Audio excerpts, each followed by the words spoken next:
बिस्मिल्लाहिर्रहमानिर्रहीम। अस्सलाम वालेकुम। आज जी इस्लामाबाद हाई कोर्ट ने फैसला महफूज कर लिया। इसके अलावा लंदन से एक और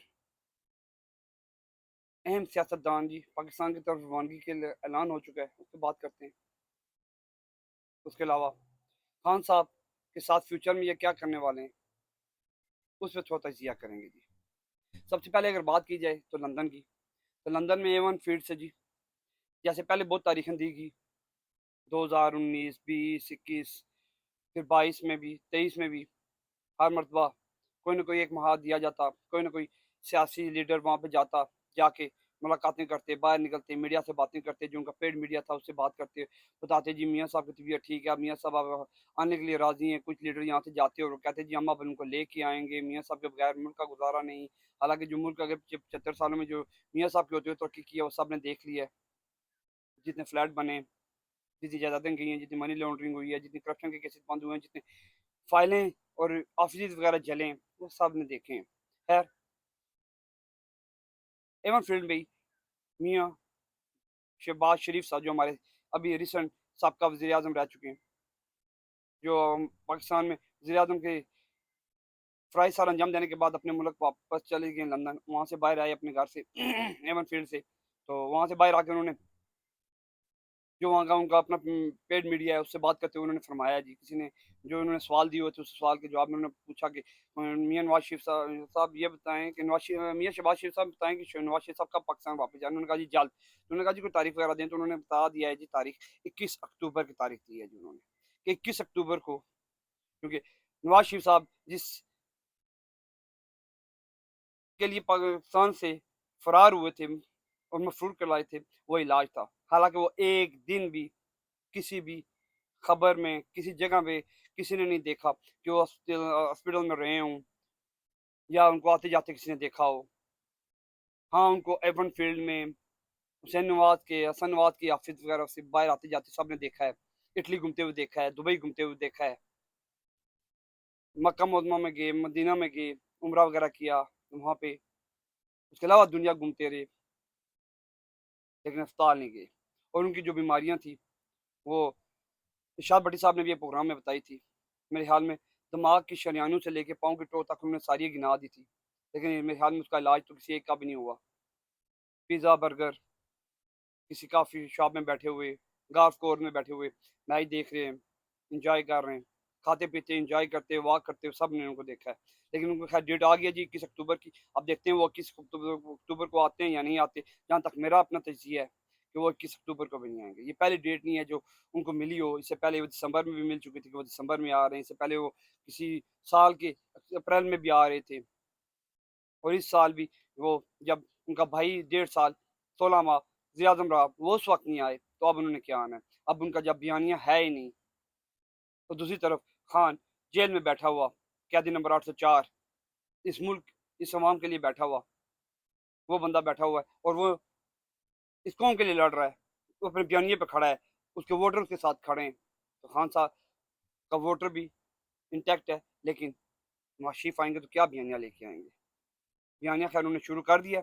वो बयानिया वो उन्होंने शुरू कर दिया जी साकब निसार पे हमले, जो जजेज़ हैं उन पे हमले। अभी जो चीफ जस्टिस अमन अतिया बंदयाल साहब हैं वो भी अगले हफ्ते ये 2-4 दिनों में जा रहे हैं, उन पे भी हमले होंगे। उनके साथ जो जजेज़ थे उन पे भी हमले होंगे। हमले होने शुरू भी हो चुके हैं। जो एक्स आर्मी ऑफिसर हैं उन पे भी हमले शुरू हो चुके हैं। जनरल बाजवा पे भी हो चुके हैं।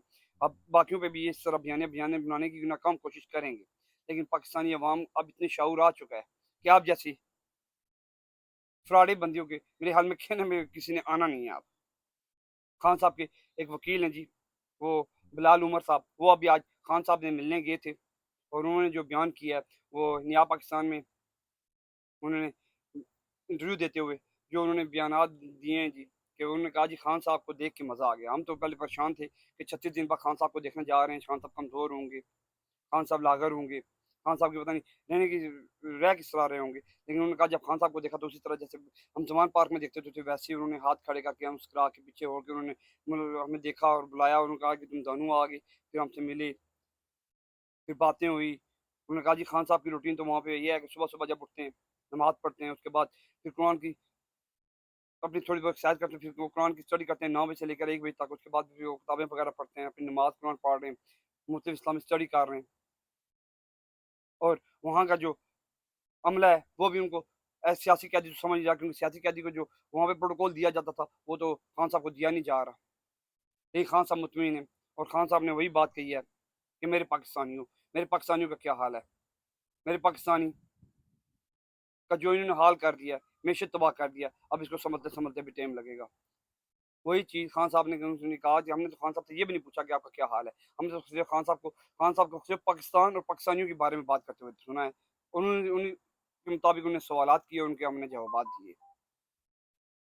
और उसके अलावा जी खान साहब पे जो साइफर का मुकदमा था, उसकी जो समाअत हो रही थी जेल में, अटक जेल में, उसके खिलाफ आज समाअत थी जो जस्टिस आमिर फारूक साहब की कोर्ट में थी। उन्होंने फैसला तो महफूज कर लिया, फैसला महफूज करके वो गायब हो गए।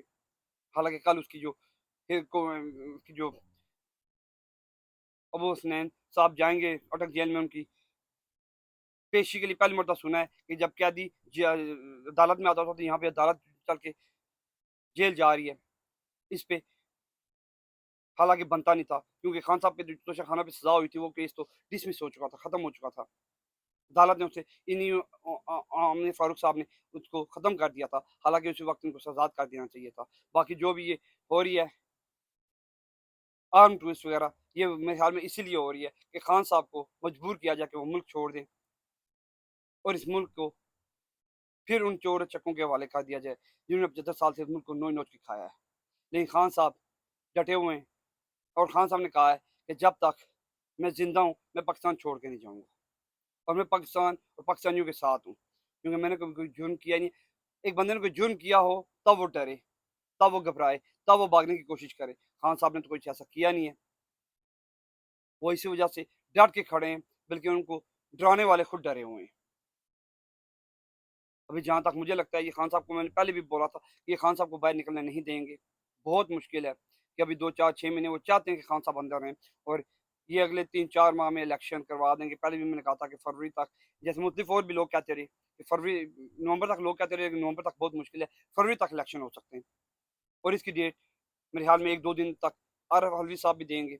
आरफ अलवी साहब के भी बारे में भी मुख्तलिफ सहाफ़ी, जो लफाफा सहाफ़ी, पेड़ सहाफ़ी, जिनका सिर्फ काम ही इमरान खान पे भोंकना है, उन्होंने बहुत कुछ कहा आरिफ अलवी को बुरी या मुख्तलिफ किस्म के अल्फाज दिए।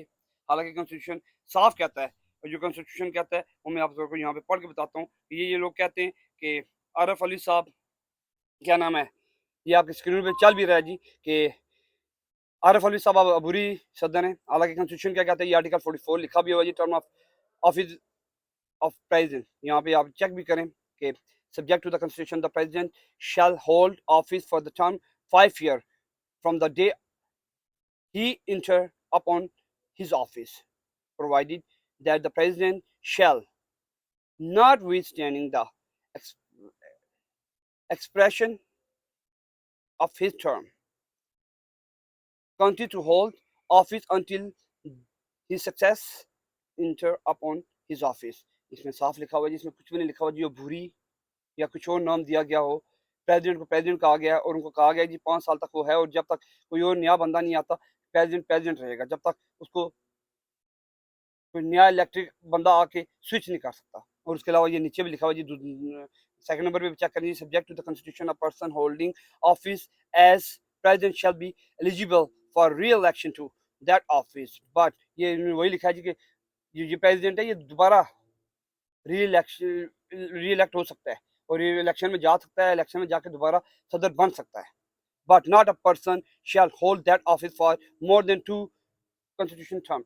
यही वही चीज़ बता रहे हैं कि दूसरी मरतबा वो प्रेसिडेंट बन सकता है, लेकिन एक आदमी 2 से ज़्यादा मरतबा सदर नहीं बन सकता। लेकिन ये भी आरफ अली साहब का चांस है कि अगर पीटीआई जीतती है और जीत के वो आरफ अली साहब को दोबारा सदर मुंतखब करती है तो वो इसी सीट पे दोबारा बरकरार रहेंगे। लेकिन हमारे यहाँ पे सहाफ़ी अपनी मंतक, अपनी अजीब अजीब चीज़ें पेश कर रहे हैं, उनको कुछ समझ नहीं आ रही, क्योंकि आइन और कानून को तो इन्होंने धज्जियाँ उड़ा दी हैं। इस 17 18 माह में, 16 माह में वो गुजार के चले गए, तकरीबन ऑलमोस्ट दूसरा माह होने वाला है, 1 माह हो चुका है मेरे ख्याल में। 17 माह में इन्होंने जो मुल्क का बेड़ा गर्क किया है, और अभी भी ये इस रविश पे छाए हुए हैं कि इन सहाफ़ियों को अड्डी डाल दी जाए और वो हड्डी आपने देखी होगी, पिछले दिनों भी खबर आई हुई थी, जितना पैसा मीडिया पे फेंका गया, इतना मेरे ख्याल में 3.5 साल में भी उससे मेरे ख्याल में 1/3 नहीं फेंका गया, जितना इन्होंने 16 माह में फेंका है। टीवी चैनल मालिकान को खिलाया, एंकर को खिलाया, किस तरह खिलाया, खिलाने के भी तरीके होते हैं। ये डज़न्ट मैटर कि आपने पैसे डायरेक्ट लिफाफे में डाल के दिए हैं, आपने ऐड दे देने हैं, आपने साफ़ियों को उनकी पे बढ़ा देनी है, उनकी टीवी चैनल के मालिकान को कहकर उनकी मुराद बढ़ा देनी है, उनको अच्छा पैकेज दे देना है। ये भी तो एक इनडायरेक्ट तरीके से ही रिश्वत हुई है, लिफाफा हुआ। लेकिन हमारे ये साफ़ी खुद तो समझते हैं, लेकिन लोगों को बेवकूफ़ समझते हैं कि लोग नहीं समझ सकेंगे। लोग सब समझते हैं। एक चैनल से दूसरे चैनल में जब जाते हैं तो पैकेज चेंज होता है तो जाते हैं, वरना वही इसी चैनल पे बैठ के आपने वही लाइन टॉप की हुई है और वही चैनल आपने दोबारा क्यों चेंज किया? अगर चेंज किया है तो किस बेस पे किया है? आप इमरान रियाज़ खान थोड़ा ही हो गया, आपको एक चैनल से निकाला गया, तो आपने दूसरे चैनल में गई, अपना यूट्यूब चैनल बना लिया। या इस तरह के साफ़ी थोड़ा ही हैं समी इब्राहिम की तरह या साबिर शाकिर की तरह या बाकी इस तरह के जितने भी लोग हैं, मोहित पिरज़ादा साहब। आप लोग जिस किस्म के बंदे हो, आपको वही अपना हिस्सा मिल रहा है और आपका हिसाब इस दुनिया में भी होना है और आखिरत में भी। खैर, अपना और अपनों का ख्याल रखिएगा। पाकिस्तान ज़िंदाबाद। अस्सलाम